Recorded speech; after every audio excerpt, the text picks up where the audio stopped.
Hello and welcome, I'm Marina Kim with the latest news from Kazakhstan. President Nursultan Nazarbayev rejected the status of the leader of nation. The news was first voiced by the chamber's speakers during their respective simultaneous parliamentary sessions.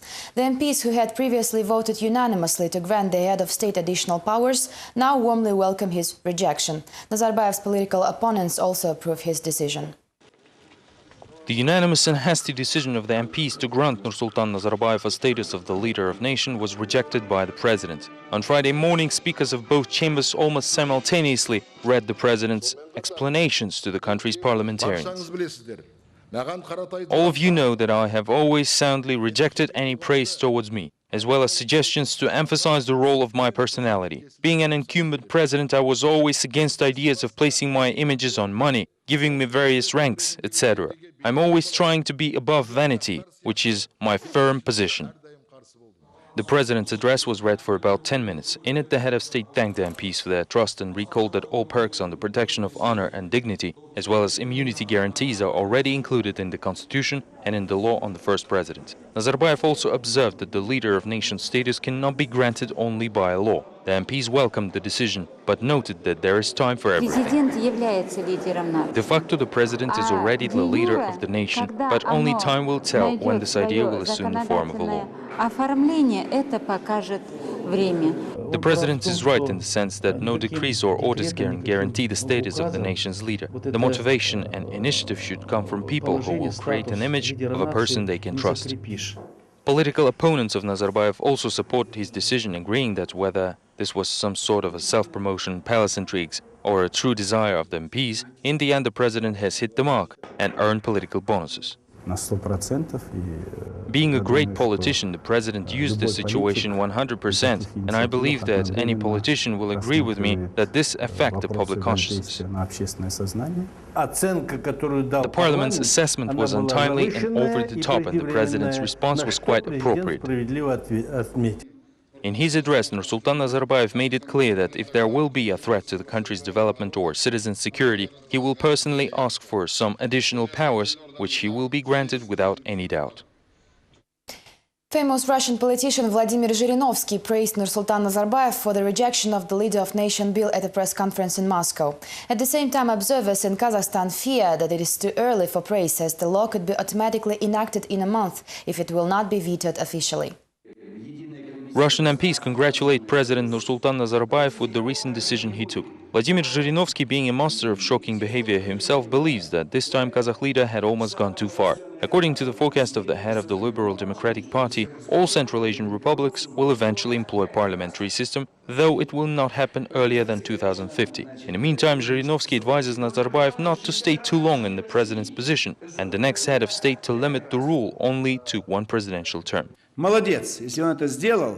It is good that he did it. All the psychopaths just want to keep him forever, so that they would also remain at their places. They do not understand that he will have to leave the office one day, and then people will condemn them. The position of our party is simple. There should be a presidential regime, but the number of terms should be limited to one. At the same time, many observers express concerns that perhaps it is too soon for congratulations. After all, it is not really clear what exactly happened. Did the president veto the law on the leader of nation, or his candid declination implies that the law will be automatically enacted anyway? The press service of the president's administration did not confirm these latter suspicions.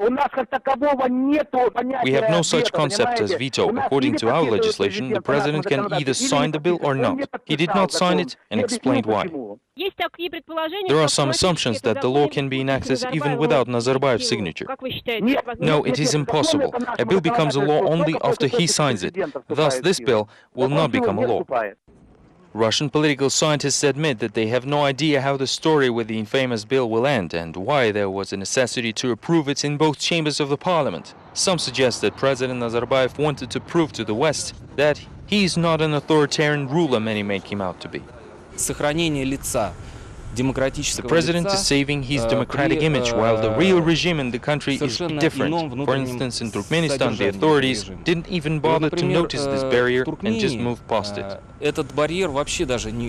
Experts believe the story is not finished yet. In any case, Nazarbayev and his family will try to find some other ways to make their property untouchable. Political analysts say that perhaps there is no need for the additional honor specified in the rejected law, but businesses of president's relatives will still require some insurance. Quite possible, same is true for the family's security guarantees. After all, according to Forbes, the president's daughter Dinara Nazarbayeva and her husband Timur Kulibayev each hold a fortune of $1.1 billion. Analysts believe that the sensation built around the parliament's acceptance of the Leader of Nations bill and its subsequent rejection by the president is nothing more than a well-orchestrated public relations games. The statement reads, "I consider the unanimous acceptance of the relevant legislation as people's trust. However, I believe the status of the Leader of Nation should not be consolidated by any legal acts. Please understand my refusal to sign these laws. However, the rejection of the gift from parliamentarians does not mean that the bill will not be passed. For example, a month later. Legally, if the president will not officially veto the bill, it will be automatically adopted, which means the president will receive a nice present for his birthday in July. The two-thirds of both chambers could overcome the president's veto, and then the law will be enacted. The president could have just expressed his opinion on the matter, but the parliament might pass the law anyway. This means that in the end, Nazarbayev and his family can still end up with immunity, and the refusal is only a part of a bigger game. Also, the president made an interesting remark. If in the future the country's development or citizens' security will appear under some serious threat, he will personally ask for additional powers and is sure he will be granted them. I am confident that this law corresponds to his wishes, and despite the refusal to sign the document and the parliament's acceptance of this refusal, the issue is far from over. According to analysts, parliamentarians will return to the law on president's immunity again, but now without extra publicity to avoid discrediting themselves or the president. If the MPs will pass the law by the majority of votes to overcome the veto, it will be viewed as a direct intention to discredit the president as the head of state, meaning that the president is an inadequate person.